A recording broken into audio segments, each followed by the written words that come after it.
को मैंने राजस्थान के मुख्यमंत्री अशोक गहलोत साहब द्वारा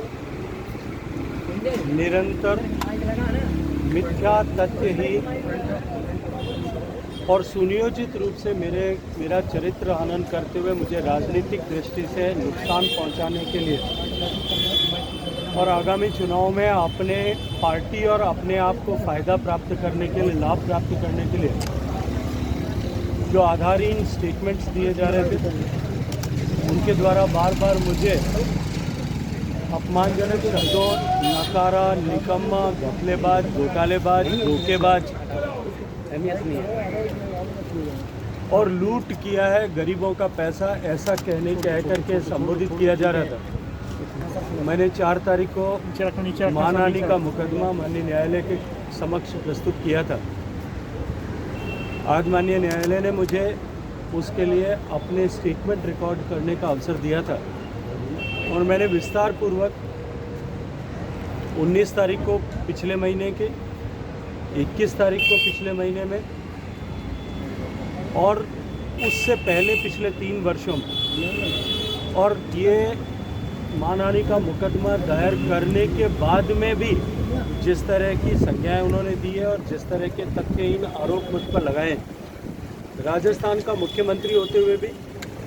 राजस्थान का गृह मंत्री होने के नाते भी, जो विषय पूर्ण रूप से उनके संज्ञान में था कि न तो संजीवनी घोटाले की एफआईआर में, न संजीवनी घोटाले की पुलिस द्वारा एसओजी द्वारा पेश की गई मूल चार्जशीट में, न एसओजी द्वारा पेश की गई 2 सप्लीमेंट्री चार्जशीट्स जो फरवरी के महीने में ही अंतिम चार्जशीट जो प्रस्तुत की गई थी, उनमें किसी भी तरह से जांच एजेंसी ने मुझे दोषी नहीं माना है, लेकिन उन्होंने सार्वजनिक रूप से मीडिया के सामने बात करते हुए मुझे अभियुक्त ऐसा करार दिया। न केवल मुझे दिया, अभी तो मेरे परिवार के जनों को भी अभियुक्त कहा और 21 तारीख को सारी हदें पार करते हुए उन्होंने मुझे, मेरे पत्नी, मेरे पिता और मेरी दिवंगत माता सबके खिलाफ जुर्म प्रमाणित हो गया है, ऐसा जो है रिमार्क उन्होंने किया है। और ये सारे विषय मैंने आज न्यायालय के संज्ञान में अपने जो है बयान दर्ज कराते हुए लाए। केवल संजीवनी पीड़ितों से ही नहीं, अभी तो आदर्श कोऑपरेटिव सोसाइटी जिसका घोटाला ऐसा पुलिस और मुख्यमंत्री कहते हैं कि 12,000 करोड़ रुपए का है, नवजीवन क्रेडिट कोऑपरेटिव सोसाइटी, साई कृपा कोऑपरेटिव सोसाइटी और उसके जैसी लगभग 10 से 12 क्रेडिट कोऑपरेटिव सोसाइटीज जिनके 14,000 15,000 करोड़ रुपए का पैसा जिनका निवेशकों का डूबा है। मैं आपके माध्यम से एक प्रश्न करना चाहता हूँ, जो सबसे बड़ी क्रेडिट कोऑपरेटिव सोसाइटी जिसका गबन राजस्थान की पुलिस एसओजी जिसकी जांच कर रही है, आदर्श क्रेडिट कोऑपरेटिव सोसाइटी जिसके 2 लाख से ज़्यादा निवेशक हैं, उनके निवेशकों से माननीय मुख्यमंत्री जी कभी नहीं मिलते, न उनके निवेशक उनके पास में पहुंच पाते। साई कृपा क्रेडिट कोऑपरेटिव सोसाइटी जो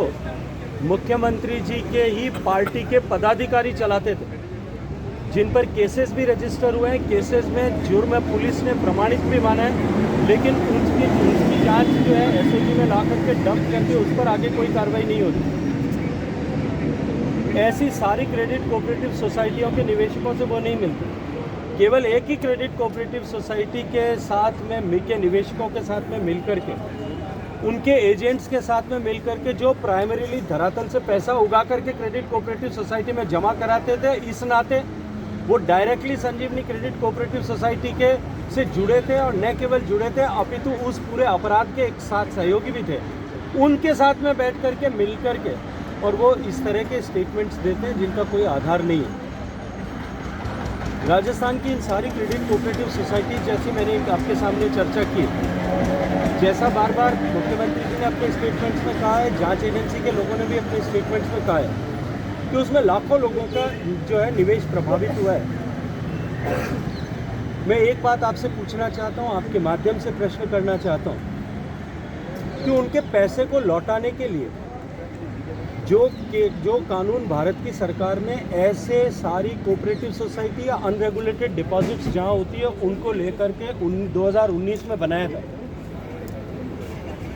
जिसके माध्यम से, जिस कानून के माध्यम से निवेशकों को उनका पैसा शीघ्रता के साथ में दिलाया जा सकता है, उस कानून के मुताबिक कार्रवाई करने की चेष्टा राजस्थान सरकार क्यों नहीं कर रही? राजस्थान सरकार क्यों करके उस कानून के अनुरूप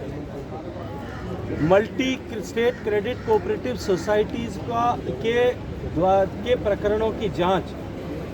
इमीडिएटली सीबीआई को सौंपी जानी चाहिए, केंद्रीय जांच एजेंसीज के द्वारा की जानी चाहिए, ताकि कॉम्पिटेंट कोर्ट उनकी प्रॉपर्टीज़ को अटैच करके, उनको बेच करके लोगों के पैसे का भुगतान कर सके। Banning of unregulated deposit act 2019 को राजस्थान में कॉम्पिटेंट अथॉरिटी लागू जो है वो घोषित कर देने के बावजूद भी उसके तहत जांच को आगे बढ़ा कर लोगों को पैसा दिलाने के बजाय इसको एक राजनीतिक हथियार के रूप में काम करने की कोशिश क्यों कर रही है? इसका जवाब उन सारे निवेशकों को माननीय मुख्यमंत्री जी को ऐसी बहन के समय में, ऐसे प्रायोजित मीटिंग्स के समय अवश्य देना चाहिए। और राजस्थान के बाहर लाखों ऐसे निवेशक जिन्होंने इन सारी क्रेडिट कोऑपरेटिव सोसाइटीज़ में अपना पैसा गंवाया है, उनके पैसे को वापस भुगतान कराने के लिए जो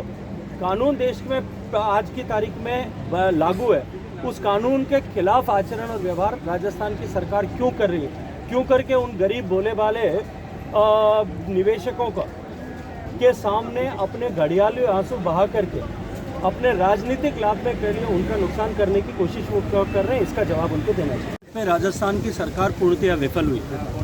राजस्थान जिसकी पहचान महिलाओं के सम्मान और सम्मान के लिए जीने वाले लोगों से थी,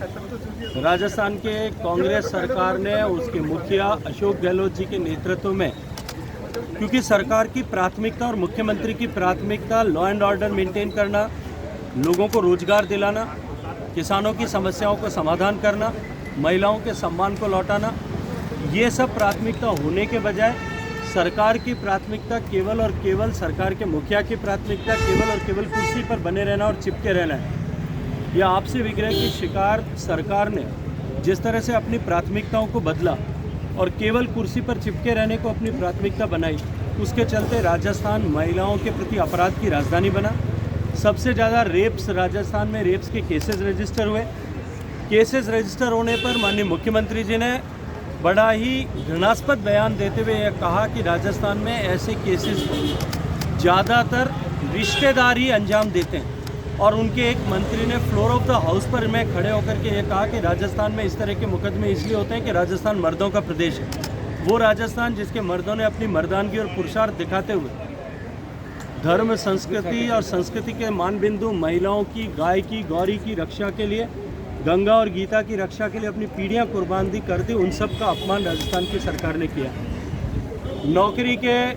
युवाओं को नौकरी मिल सके उसके लिए बड़े बड़े खोखले दावे किए गए, लेकिन जो परीक्षाएं उसके लिए आयोजित की गई, 18 परीक्षाओं में से 16 से ज़्यादा परीक्षाओं के पेपर लीक हुए। और पेपर लीक में सरकार और सरकार में बैठे हुए मंत्री और अधिकारियों की निश्चित भागीदारी सामने आई है। लेकिन उसके बाद में भी केवल और केवल अपने पुत्र के हार के कारण उपजी खींच, 25 लोकसभा क्षेत्रों में सरकार बनने के 3 महीने बाद हुई हार के कारण उपजी हुई विक्षिप्तता और अपनी ही सरकार में बार बार मिलने वाली चुनौतियां, अपने ही मंत्रियों के द्वारा दिए गए स्टेटमेंट्स कि अब हम केवल एक इनोवा गाड़ी में भर करके रह जाने लायक ही बचेंगे, अपने ही विधायकों द्वारा सरकार के शानदार तथाकथित बजट और उनके द्वारा की गई खोखली घोषणाओं की छिछालेदार सड़क पर करने के कारण से जो बौखलाहट सरकार और सरकार के मुखिया के मन में उपजी है, उस बौखलाहट को छिपाने के लिए वो इस तरह के स्टेटमेंट्स मीडिया के सामने दे करके गैर इरादतन रूप से अपने कुत्सित मानसिकता के साथ में राजनीतिक लाभ प्राप्त करने की कोशिश वो कर रहे हैं। अवश्यंभावी है कि जिसके खिलाफ के मुकदमा दर्ज हुआ है उनको भी उनका पक्ष प्रस्तुत करने के लिए नोटिस देंगे। सर 20 तारीख तक मनीष सिसोदिया को जेल भेजा। सीबीआई ने कहा कि पॉलिटिकली मोटिवेटेड पॉलिटिकल कलर देने की कोशिश की जा रही है इस पूरे मामले को आम आदमी पार्टी के द्वारा। हालांकि इन्होंने आम आदमी पार्टी की तरफ से कहा गया साफ तौर पर कि मनीष सिसोदिया को इलीगली अरेस्ट किया गया। क्या कहना चाहेंगे? क्योंकि मुझे लगता है कि एक बार जो स्टेटमेंट सत्येंद्र जैन साहब की जब गिरफ्तारी हुई थी उस समय जो स्टेटमेंट दिए थे एक बार उनको रेफर करना चाहिए। उस समय भी इसी तरह के स्टेटमेंट दिए गए थे, लेकिन 2-3 महीने में जब यथार्थ सामने आया तब सत्येंद्र जैन को डिसोन कर दिया गया। पिछले 6 महीने में 8 महीने में आपने कहीं उनका नाम